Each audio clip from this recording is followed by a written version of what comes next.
جب آپ کو کسی خبر کا انتظار ہو یا کوئی نیا واقعہ پیش آنے کا امکان ہو تو یہ دعا کثرت سے پڑھتے رہیں۔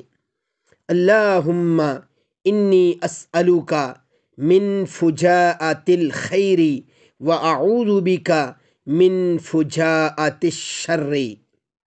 ترجمہ: اے اللہ سبحانہ و تعالی، میں آپ سے اچانک کی بھلائی کا سوال کرتا ہوں اور اچانک کی برائی سے آپ کی پناہ مانگتا ہوں۔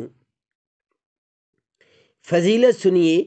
حدیث پاک میں یعنی اس دعا کی فضیلت حدیث پاک میں ہے کہ حضور خاتم النبیین صلی اللہ علیہ وآلہ وسلم شام ہوتے وقت یہ دعا کیا کرتے تھے، لہٰذا جب کسی معاملہ میں کوئی خبر ملنے والی ہو یا کوئی نیا واقعہ پیش آنے والا ہو تو یہی دعا پڑھیں۔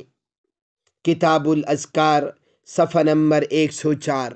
میرے دوستو، اس دعا کو کثرت سے پڑھتے رہیں، انشاءاللہ خیر ہوگی، کیونکہ ہم اللہ سے خیر کا سوال کر رہے ہیں اور شر سے نجات کا سوال کر رہے ہیں۔